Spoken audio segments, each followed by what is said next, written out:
Hello friends, स्वागत है आपका आपके इस YouTube channel tools for student पर। दोस्तों, इस वीडियो में हम बात करेंगे बिहार में आने वाली वैकेंसियों के बारे में, जैसे कि CGL-4 की वैकेंसी है, चाहे ग्रुप डी परिचारी की वैकेंसी हो। साथ ही जो हाल ही में आपने देख रहे हैं केंद्र सरकार की तरफ से रेलवे में जो बहाली आई है LP और टेक्नीशियन जो आने वाली है, उसको लेकर के क्या अपडेट है वो मैं इस वीडियो के माध्यम से बताऊँगा। साथ ही ये भी बताऊँगा दोस्तों कि बिहार के टीचर, खास करके पटना के वैसे शिक्षक जो छात्रों से मोटा रुपया लेते हैं, एक एक कोर्स का 10-10 हज़ार, 12 हज़ार, 20 हज़ार रुपया भी लेते हैं, और फिर भी छात्रों के हित में जो है उनके सपोर्ट में कोई काम नहीं कर रहे हैं। मैंने बहुत पहले भी कहा था अपने पोस्ट के माध्यम से, लेकिन कुछ लोग विरोध कर दिए थे। खैर कोई बात नहीं, चलिए आगे बढ़ते हैं और आज के इस मुख्य अपडेट पर चर्चा करते हैं। देखिए, सबसे पहले अगर बात करें दोस्तों कि जो छात्रों के मन में संदेह था कि नई सरकार जो NDA सरकार बनी है नीतीश कुमार के साथ, तो क्या ऐसे में नई रोजगार या फिर जो वर्तमान में चल रही वैकेंसी उस पर कोई इफेक्ट पड़ेगा? तो दोस्तों ऐसा कुछ भी नहीं होगा। जैसा कि प्रदेश के जो दोनों डिप्टी CM हैं, चाहे विजय कुमार सिन्हा हो, चाहे यहाँ पे जो सम्राट चौधरी हैं, इन्होंने साफ तौर पे मीडिया से ये बात कही है कि घोषणा पत्र के मुताबिक ही 10 लाख रोजगार देने का वादा पूरा करेगी NDA सरकार। ठीक है, यानी वर्तमान सरकार भी चाह रही है कि उसी रास्ते पर चले ताकि इनको अच्छा वोट बैंक मिले। देखिए, मैं चाहता हूं कि आप वोट लीजिए, मैं दूंगा वोट, लेकिन उसी शर्त पर कि जब आप रोज़गार दीजिएगा। जब आपका मुद्दा है पैसा कमाना, आपका मुद्दा है कुर्सी बचाना, तो हमारा भी एक मुद्दा होना चाहिए, रोज़गार चाहिए। तो जो भी बेरोजगार छात्र हैं उनके लिए अच्छी खबर है कि आपको घबराने की जरूरत नहीं है। दोस्तों, बात रही दोस्तों CGL-4 यानी BSSC CGL-4 की जो बहाली है वो कब तक आ सकती है। दोस्तों, इसको लेकर के कई बार मीटिंग अटेंड हो चुके हैं। सामान्य प्रशासन विभाग ने कई विभागों के अलावा कई जिला पदाधिकारियों को भी ये नोटिस दिया था। तो उसके दरमियान में लगभग सभी जिलों के जो है रिक्तियाँ सामान्य प्रशासन विभाग को मिल चुकी है। और बता दें दोस्तों कि ये नोटिफिकेशन इसी महीने आने की प्रबल संभावना बन रही है, यानी कि फरवरी मंथ के अंतिम तक, ये जनवरी नहीं, फरवरी मंथ के अंतिम तक आपको नोटिफिकेशन CGL-4 का आ जाएगा। और लगभग 2800 पोस्टों पर ये बहाली आने वाली है। ठीक है, पिछली बार 2400 समथिंग थे, इस बार 2800 प्लस सीटें यहाँ पे देखने को मिल रही है।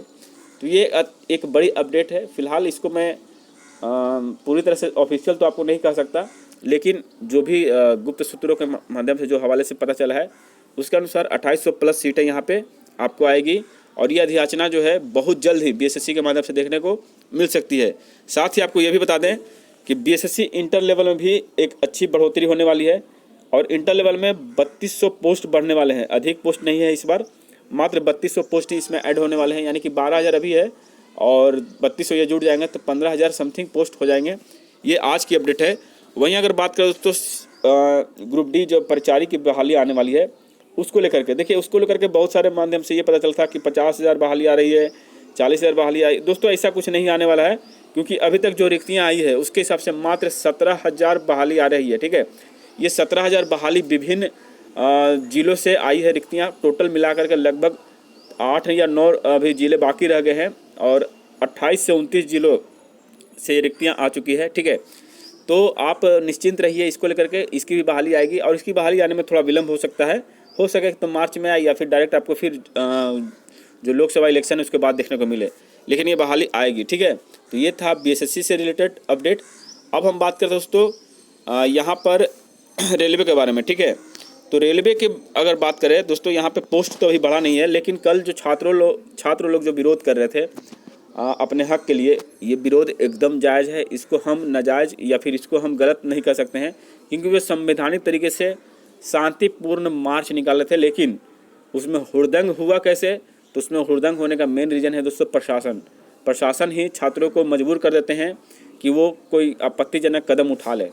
ठीक है, और इसमें सबसे दुख वाली बात यह है कि जो शिक्षक इन बेरोजगार छात्रों से मोटा पैसा वसूल करके करोड़पति बने हुए हैं, कोई अरबपति तक बन गए हैं, लेकिन उनके लिए न पानी न बिस्किट ये तक नहीं दे पाएँ।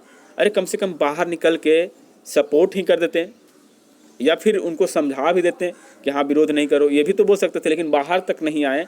ऐसे ऐसे शिक्षक बैठे पड़े हैं, और वो कहेंगे बाद में क्या कि मेरा कोर्स ले लो। अब बताते हैं आपको कोर्स का खेला। लोग तो कहते हैं कि भाई कोर्स कोई 200 में बेच रहे हैं, कोई 500 में बेच रहे हैं, कोई 800 में बेच रहे हैं।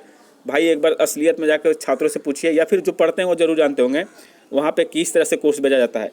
एक सब्जेक्ट का 200 रुपये लेते हैं, एक सब्जेक्ट करने का मतलब हिस्ट्री लीजिएगा चलिए 200 रुपया में, ज्योग्राफी लीजिएगा भारत भूगोल 200 रुपया, वर्ल्ड ज्योग्राफी लीजिएगा 200 रुपया, मान लीजिए आपको पॉलिटिक्स पढ़ना है 200 रुपया, इकोनॉमिक्स पढ़ना है 200 रुपया। इस तरह कर करके ये लोग मोटा वसूली करते हैं, ठीक है। यही नहीं, कुछ प्रधान शिक्षक हैं जो स्पेशल बोलते हैं रेलवे के हम महारथी हैं, हमारे यहाँ से ही रेलवे का लड़का सब पास होता है।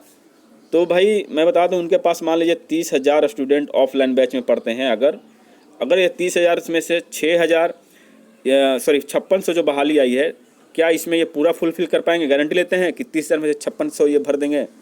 भाई ये कहना बड़ा आसान है कि हम रेलवे के फैक्ट्री हैं। अरे पास वही होता है, क्वालिफाई वही होता है जो खुद के दम पे मेहनत करता है। देखिए छात्र जो हैं वो शिक्षकों का मार्गदर्शन सिर्फ चाहते हैं, इसलिए उनके पास जाते हैं। कोई भी स्टूडेंट हो, मैं भी रहा हूँ जब स्टूडेंट, तो हर कोई चाहता है कि एक शिक्षक हो मार्गदर्शक के लिए, जो कहीं कहीं गलतियाँ होती है या फिर हमें मोटिवेशन मिलते रहे, ऐसे ज़रूरी चीज़ों के लिए ना शिक्षक के पास जाते हैं। वैसे किताबों से बढ़ के दुनिया में कोई ज्ञान नहीं दे सकता, ठीक है। लेकिन शिक्षक का आदर हम भी करते हैं, आप भी करते हैं, लेकिन शिक्षक को भी चाहिए कि जिस बेरोजगार छात्र के पैसे से आप एक करोड़पति अरबपति बन चुके हैं, वैसे छात्र के लिए आपको मर मिटना भी कोई पड़े तो कोई बड़ी बात नहीं है। पहले के गुरुकुल में ऐसा देखा गया है, लेकिन अभी बिजनेस से भाई गोल मटोल बातें करके वो निकल जाएंगे, आपको स्क्रीन पे आएंगे, इधर की बात उधर की बात घुमा फिरा के बताएंगे, और उसके बाद सीधे इंतजार करते हैं कि कब जो है ये मामला शांत हो जाए कि हम अपना कोर्स बेचना शुरू कर दें। बहुत से ऐसे शिक्षक हैं, मैं नाम नहीं लेना चाहूँगा। और आप लोग ये मत समझ लीजिएगा कि मैं सिर्फ कोई बड़े प्रतिष्ठित शिक्षक को ही बोल रहा हूँ। छोटे छोटे शिक्षक भी बहुत सारे बड़े पड़े हैं। एक मोटा तोंदा फुला हुआ है शरीर, मैथ पढ़ाते हैं, वो भी शुरू में तो पूरा खुश थे, दांत चिहाड़ के, अभी देख रहे हैं कि छात्रों के बारे में छात्रों के हिसाब से वो बोलना सीख गए हैं। तो ये है पॉलिटिक्स, छात्रों के बीच में जो है शिक्षक पॉलिटिक्स करे। नेता तो मार ही रहा है, शिक्षक भी मारने लगे। खैर इन मुद्दों पर नहीं बात करेंगे। तो देखिए यहाँ पर जो रेलवे के एस्पिरेंट्स हैं उनके लिए एक अच्छी खबर यह है कि टेक्नीशियन की बहाली को लेकर के ऑफिशियल एक डेटा जारी किया गया है कि वो जल्द बहाली आएगी। और साथ में एज रिलैक्सेशन की आप लोग जो आप लोग डिमांड कर रहे थे, वो एज रिलैक्सेशन एएलपी में 3 साल का मिल चुका है। तो टेक्नीशियन भी मिलेगा, जितनी भी बहाली आएगी रेलवे में सभी में 3 साल का एज की छूट मिलेगी। और इससे ज़्यादा फ़ायदा नहीं होने वाला है, क्योंकि देखिए एक तो बहाली कम रहेगी, एज रिलैक्सेशन में और भी छात्र वैसे छात्र जुड़ेंगे जो समझ सकते हैं कि भाई जंगियाल छात्र हैं, और जंगियाल छात्रों के बीच में आपको प्रतिस्पर्धा थोड़ा मजबूत हो जाएगा। खैर कोई बात नहीं, सभी को मौका मिलना चाहिए। और फाइनली हम यही बात करेंगे दोस्त कि आप लोग विरोध जो है करते रहिए, हमारा जो भी सपोर्ट होगा हम करेंगे। अगर हम पटना रहते हैं तो बिल्कुल हम आते हैं, फिलहाल हम दूसरे जगह पर हैं, इसलिए हम नहीं आ पा रहे हैं मित्र।